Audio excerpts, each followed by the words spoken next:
Hi dear student, तो कैसे हैं आप सब। आशा करते हैं अच्छे होंगे।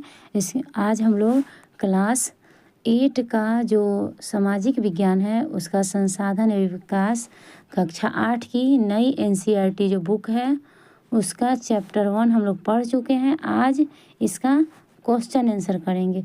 तो चलिए देर ना करते हुए शुरू किया जाता है। तो देखिए आ गए हम लोग क्वेश्चन आंसर के पेज पे। तो यहाँ लिख रहा है क्वेश्चन नंबर 1 अभ्यास में क्या है, निम्नलिखित प्रश्नों का उत्तर दीजिए। जो भी प्रश्न नीचे दिए उनका उत्तर देना है। तो प्रश्न है पहला प्रश्न है, पृथ्वी पर संसाधन असमान रूप में क्यों वितरित है। तो इसका आंसर चलिए देख लिया जाता है। पृथ्वी पर संसाधन जो क्वेश्चन है उसी से रिलेटेड वैसे ही आंसर लिखेंगे हम लोग। पृथ्वी पर संसाधन असमान रूप से वितरित है क्योंकि विभिन्न भू आकृतियाँ, जलवायु एवं अन्य भौतिक कारक पृथ्वी पर जगह जगह बदलते रहते हैं जो संसाधन के वितरण को प्रभावित करते हैं। इसमें डायरेक्ट भी तापमान और वर्षा लिख के भी काम चला सकते हैं, लेकिन ऐसे लिखने पे क्योंकि 8 क्लास के बच्चे हैं तो ज़्यादा अच्छा रहेगा। चलिए अब दूसरा क्वेश्चन देख लेते हैं। सेकंड क्वेश्चन है, संसाधन संरक्षण क्या है। तो संसाधन संरक्षण का आंसर हम बनाया है, लेकिन आपके बुक में भी दिखा दूं। बुक में यहाँ देखिए दिया है, संसाधन का सतर्कतापूर्वक उपयोग करना और नवीकरण के लिए समय देना संसाधन संरक्षण कहलाता है। देखिए मैं इसका आंसर यहाँ लिखी थी कि संसाधन संरक्षण किसको कहते हैं, वही सेम वही चीज़ लिखी हूँ। चलिए नेक्स्ट क्वेश्चन पे चलते हैं। नेक्स्ट क्वेश्चन है, मानव संसाधन क्यों महत्वपूर्ण है। जो मनुष्य है, हम लोग संसाधन के 3 प्रकार पढ़े हैं, मानव स्वयं संसाधन, मानव निर्मित और प्राकृतिक। तो मानव संसाधन ज़्यादा इम्पोर्टेंट क्यों है, तो इसका आंसर देख लेते हैं। मानव संसाधन जो है वो इम्पोर्टेंट है, महत्वपूर्ण है, क्योंकि लोग ज्ञान कौशल और प्रौद्योगिकी को लागू करके और अधिक संसाधन बनाते हैं। मनुष्य की कुशलताएं, शिक्षा और स्वास्थ्य उन्हें महत्वपूर्ण संसाधन बना देती हैं। जो मनुष्य का क्योंकि मनुष्य ही सारे संसाधन को बनाता है। चलिए आगे वाला क्वेश्चन देते हैं। आगे का क्वेश्चन है, सतत पोषणीय विकास क्या है, सस्टेनेबल डेवलपमेंट किसे कहते हैं। तो इसका आंसर देख लेते हैं। बुक में भी दिया हुआ है और लिखे भी हैं, सेम वही चीज़ है।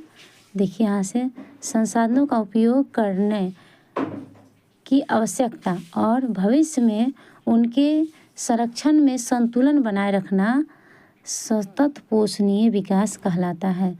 सतत पोषणीय विकास यहाँ से दिया है कि किसको कहेंगे, तो मतलब कि उसको कितना उपयोग करना है, कितना बचा के रखना है फ्यूचर के लिए, दोनों में संतुलन, दोनों पलड़ा बराबर रहना चाहिए।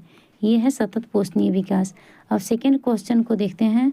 देखिए सेकंड क्वेश्चन में है, सही उत्तर पर निशान लगाना है। तो इसका पहला क्वेश्चन देख लेते हैं। निम्नलिखित में कौन संसाधन को निर्धारित नहीं करता है। इसमें से कौन संसाधन को नहीं निर्धारित करता है। उपयोगिता तो करता है भाई, हम लोग पढ़े थे।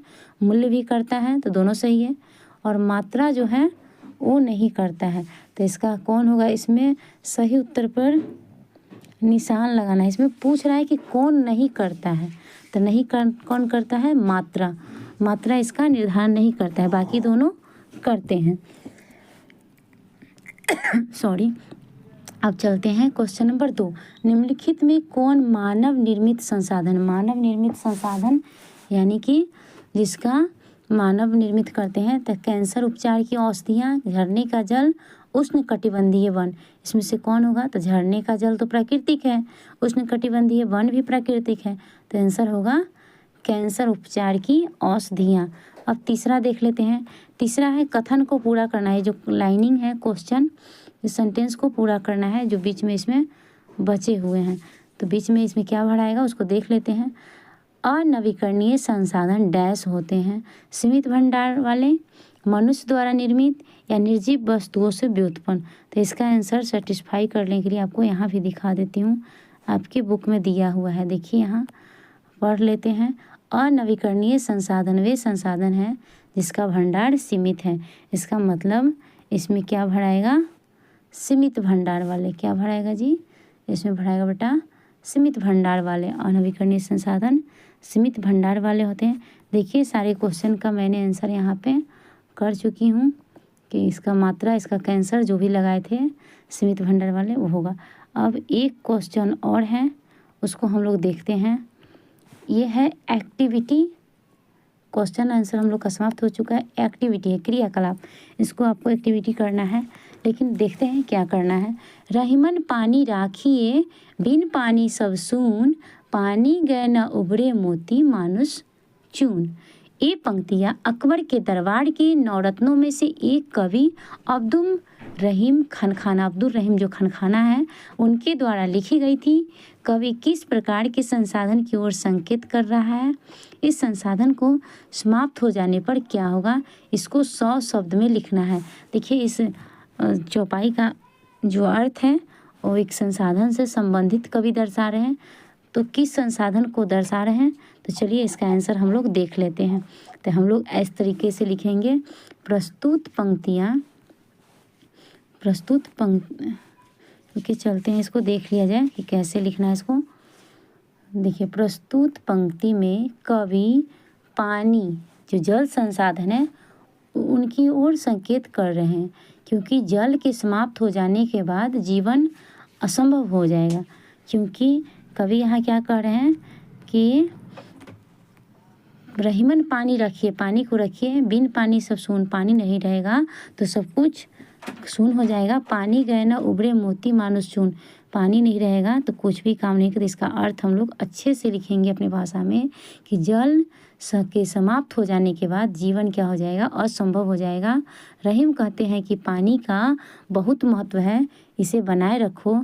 यदि पानी समाप्त हो गया तो न तो कोई मोती का महत्व रहेगा, न मनुष्य का, नहीं चूने का, न आटे का, यानी किसी चीज़ का कोई महत्व नहीं रहेगा।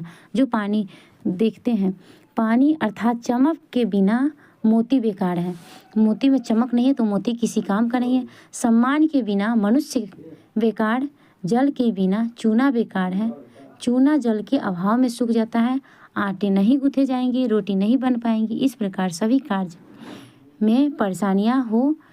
इस प्रकार वे कहते हैं कि सब जगह हो सकती है, सब काम में परेशानी हो सकती है, इसलिए यहाँ पे सकती है, परेशानियाँ हो सकती है, छूट गया है। इस प्रकार वे कहते हैं कि सब जगह संसार में पानी के बिना सब कुछ शून्य हो जाएगा, बिना पानी के कुछ भी संभव नहीं है। इस प्रकार ये चैप्टर आज आपका कंप्लीट हुआ।